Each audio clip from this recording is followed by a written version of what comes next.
Welcome to Something to Talk About from the Bainbridge Island Senior Community Center. Today, we're going to be talking about the with Disabilities Act, which is 35 years old, and how we want to make reasonable accommodations for people in our community with disabilities. And we'll talk with some folks from the Parks Department and from the city of Bainbridge Island to do that. First, I want to acknowledge that Something to Talk About is sponsored by Fieldstone Communities of Bainbridge Island. They offer independent living, assisted living, and memory care, and they're located up on Rolling Bay. They have a beautiful campus up there. They'd love to give you a tour. You can also find out about their day stay and respite programs. Jamie or Randy are the people to call, 206-594-1010, or check out the website at fieldstonecommunities.com. And as we celebrate with the Suquamish, the canoe journey right now, we'd like to acknowledge that we are meeting on their ancestral homeland. The Suquamish are the people of the clear salt water who have lived on the waters of the Salish Sea since time immemorial. We are learning from their stewardship of these lands and waters. As I said, this Saturday was the 35th anniversary of the Americans with Disability Act, the ADA.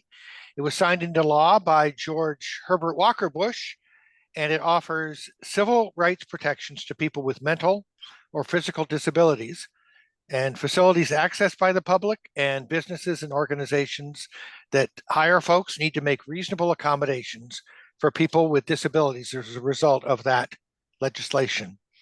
The city of Bainbridge Island and the Bainbridge Island Metropolitan Park and Rec District are each in the process of developing their organization's ADA plans. They have plans, but they're updating them.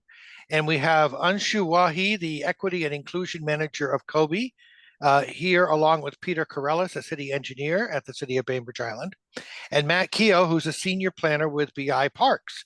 And we're going to learn a little bit about how they're working together to gather public feedback as they work on their separate programs, facilities, and public engagement. Let's start with you, Anshu, just to talk a little bit about what the project from the city's perspective is and how you're going about doing that.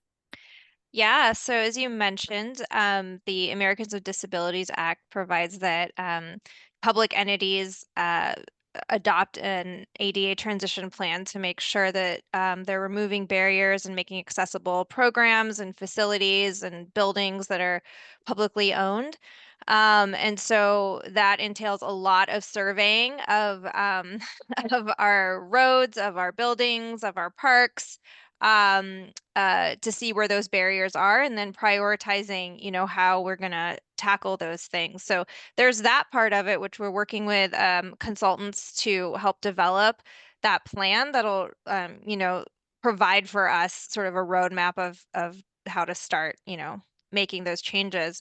And a really big part of the ADA, and that's provided in the ADA in these transition plans, is public engagement. And so we, along with Parks, who, as you mentioned, are doing their own ADA transition plan with their own consultants, we coincidentally are in the middle of our plans at the same time. And so we thought, why not join forces on the public engagement part, so that we get the best feedback possible from members of the public, so we're not surveying people twice and bombarding people with surveys. And so we've joined together. I'm the project manager for Kobe, and Matt's the project manager for Parks. We've joined together to develop a survey and an interactive map for any member of the public to take, to give us more feedback, to add more texture to, what we're trying to improve in the city. So that's my spiel. That's great. And from your perspective, Matt, what's the process or I mean, some of it was just touched on by Anshu. For sure. Well, at first, I compliment the whole approach of looking at the entire island, and it's true with the city, and that clarification, though, that the park district is focused on the parks and trails, open spaces, and that our review is really focused there, but that we are engaging the entire city together. What I would add to this, and I don't think it's any different at the city, is that there is a professional, intense review of the facilities, so it's almost a technical aspect that wasn't just described. But it's a really critical component where we look at the barriers as was identified, but we look at what those barriers, what the remedy could be. And so we'll both be, I can speak clearly that a transition plan will definitely identify projects. And in our case, we'll go into finding remedies with cost estimates and then a setting of priorities from that point of view, like what can get the most impact.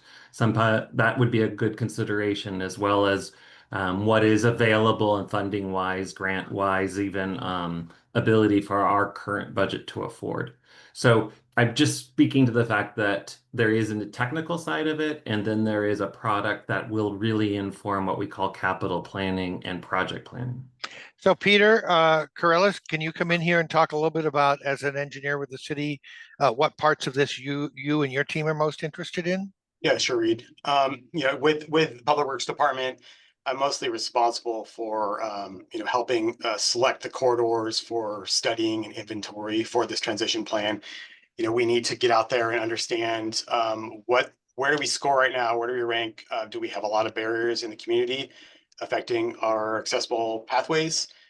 Do we have a lot of barriers in our city facilities? Our public buildings? And so, as Matt said, we're going to put together, similar to Parks's plan, we're going to put together an inventory to be able to look at and make some informed decisions on where to put money towards in the future for making improvements and reducing these physical barriers. And, when I'm talking about physical barriers, we're really focusing on our sidewalks, our pedestrian ramps, accessible crosswalk push button signals. And, with regard to our buildings, it runs the gamut from, how much force do you need to open a door? Is it, less than 5 pounds on that door handle? Is the egress and ingress corridors wide enough? It has a broad overarching scope that pertains to our buildings. And, we have a lot of land to cover. And so we're focusing on this plan on just some specific areas to give us a kind of pulse of where we're at right now. Great. So we're talking about, in this case, a couple, physical accommodations. Are we looking in the survey and outreach for the public to offer heads up about some of those specific things, and more generalized or more descriptive views of challenges for people who have disabilities and want to call out accommodations, or are aware of them, whether they themselves have a disability or not, but might recognize for others that there might be a difficulty? Yeah, affirmative, Read, is what I want to quickly jump in there and say, because definitely looking for people to identify and share their experiences. And I think you may have just been starting to hint at whether they had a disability or not. It's awareness that we're really building here, and a learning process for all involved. There could be individuals who are just very interested in the subject, and they're more than welcome and to ask questions that helps us all address the issues. So the survey is open across the community, and that's a really important message of this call. But let me finish by just saying we so much talked already about physical barriers, and I think you may be talking about broader experiences, and those are very much important to this process. Our project, our transition plan will certainly be looking at our services and how accessible our services are, like our programs and classes. There is a great to bring up an example. Interpretation might be necessary for some participation. Ways of people being able to file an official complaint to us. Just some things to do. Be sure that we are a responsive organization and that the transition plan helps instruct how we're going to go about doing that. And again, prioritizing and figuring out where the biggest impacts are. But I wanted to bring up that anyone's experience is valuable, and the experience beyond the physical barrier of being able to be inclusive and be able to feel like they can maneuver our programs, if not just our sites. Yeah. So at this point, is the primary collection method in your timeline of collecting feedback, is the primary method right now the web-based survey?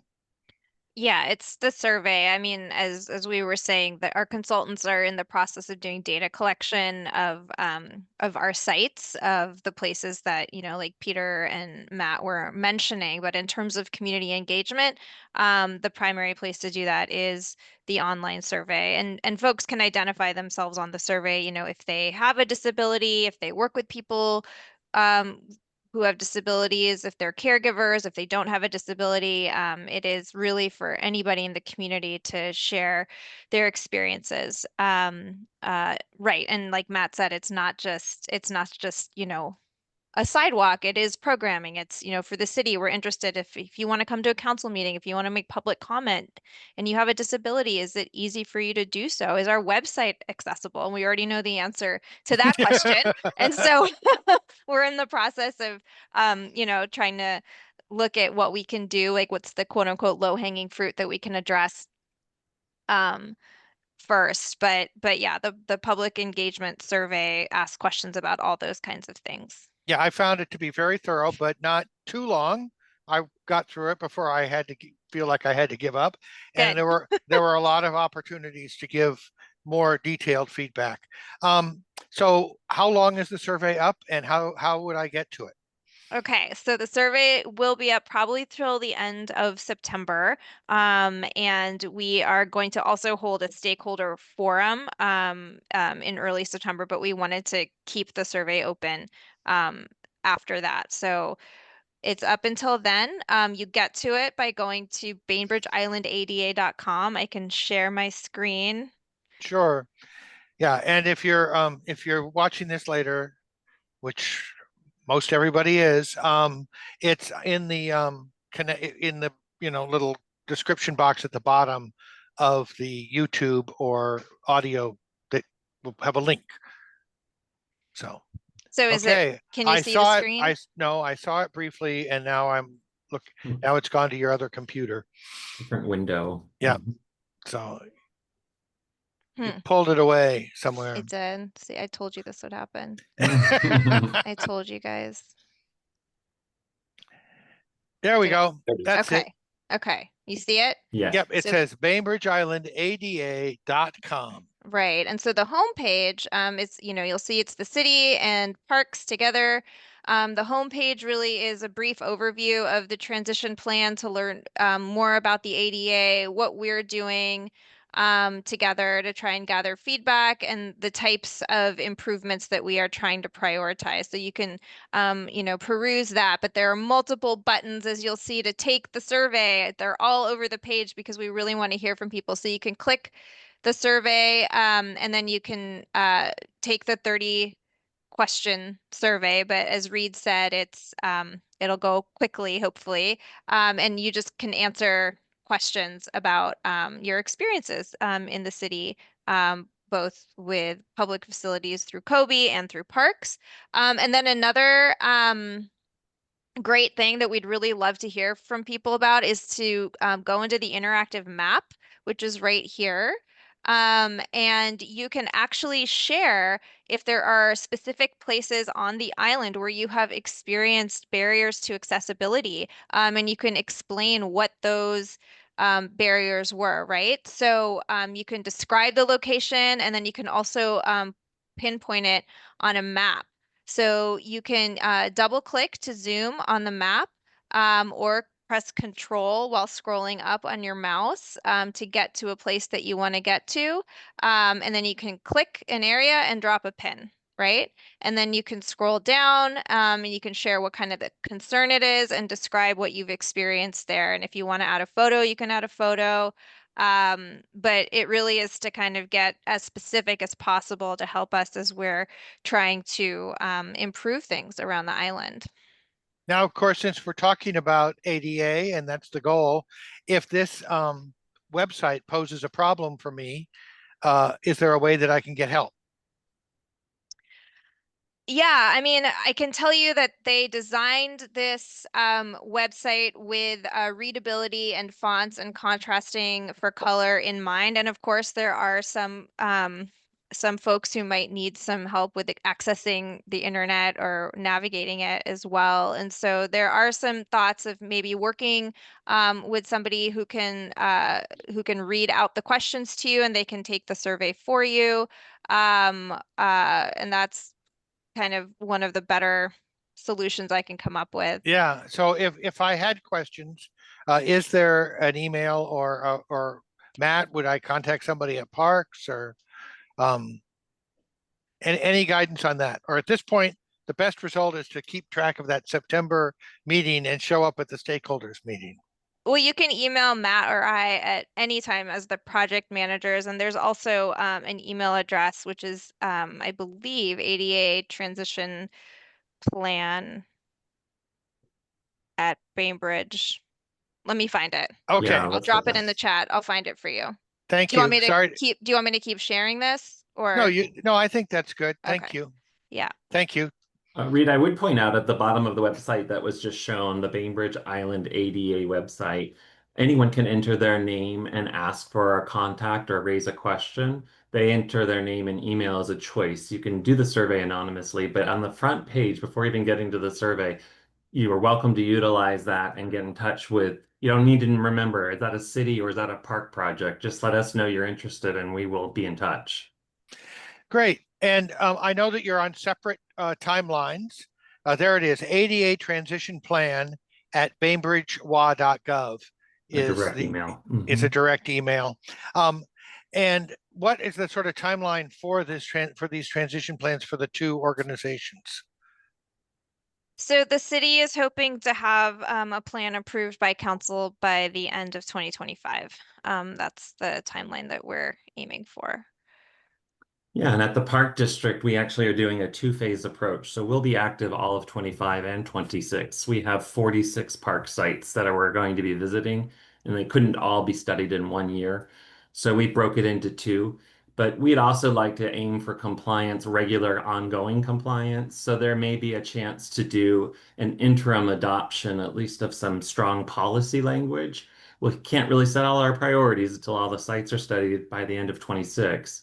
But you can watch the Park District's progress. We'll give regular updates to the Parks Board, and there they will be able to consider policies in a way of having an interim transition plan.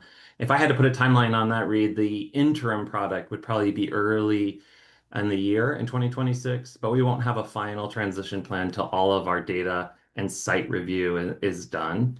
We'll be doing follow-up after the survey forum. We'll be talking about our prioritization and likely ask some of the stakeholders or anyone interested to please come back and talk to the Parks District about our future priority setting.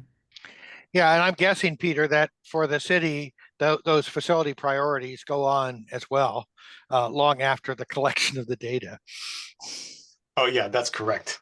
You know, the priorities will be set, based on kind of the locales that are, most frequented. And like I said earlier, we're focusing on the Winslow Town Center and also the neighborhood service centers. There's a lot of other areas on the island with, sporadic pieces of public infrastructure that would need to be updated. And those will probably, come into the fold in later years. But we're always constantly working in the absence of the ADA transition plan, we're always working on upgrading with, our federal grant projects, transitions and barriers. And we also have yearly annual maintenance programs that address some of these issues, such as our sidewalk repair program that we do every year. Yeah, well, certainly the work that we've seen on Madison, which took a long time, is now a much more accessible way to get up and down a very important corridor.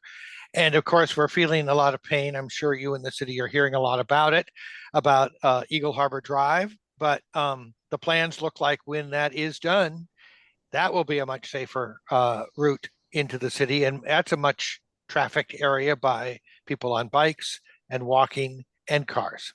Yeah, absolutely. I mean, Madison was started off as a federal grant addressing specifically sidewalk deficiencies and barriers. And then, we turned it into a bundled project. The Eagle Harbor non-motorized project, also 2 federal grants associated with that. So, everything has to be in compliance with the ADA. And there's going to be some significant improvements there for non-motorized facilities.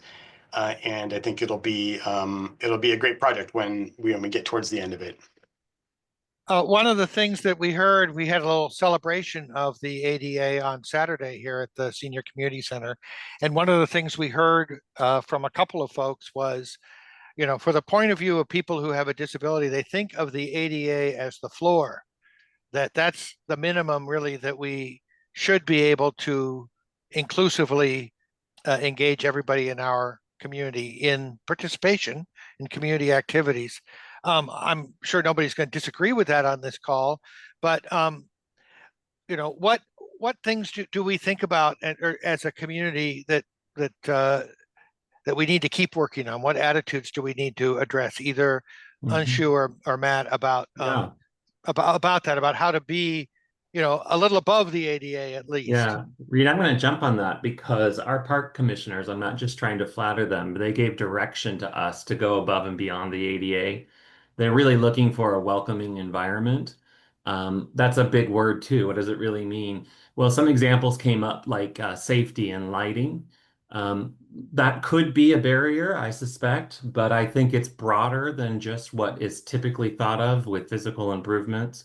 The welcoming environment having to do with have you proactively let people know what to expect when they come to a park?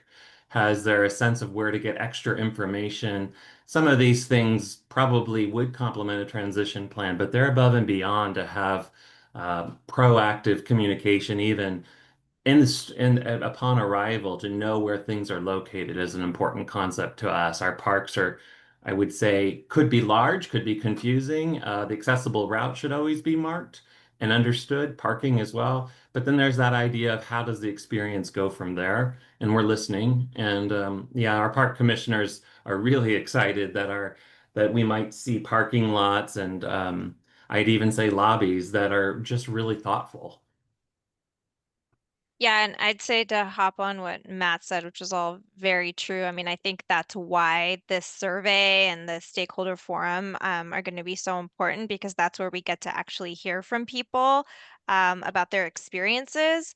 And that helps us, you know, go beyond the floor, as you said, right? If we hear the stories of people and the experiences they're having, they can't always capture that in data collection. You need some qualitative data to be able to inject some humanity in this process. Like, things become so bureaucratic, and I think that this is a real opportunity to hear from people and to put like a lens of equity on everything that we're doing, kind of keeping in mind that, you know, there's always more that we can do. And so I think, you know, what I love about my job is that that's constantly what I'm doing, no matter what project we're working on, is to kind of dig a little bit deeper, and see how we can truly be welcoming. To Matt's point, what does it really mean to have a sense of belonging and not just, you know, do things because a rule told us to? Excellent. Thank you for your time today. The website again is Bainbridge Island ada.com. Thank you, Peter, Anshu, Matt. I appreciate your time today. And I encourage you folks to take the survey, because the data is only as good as those of us who participate.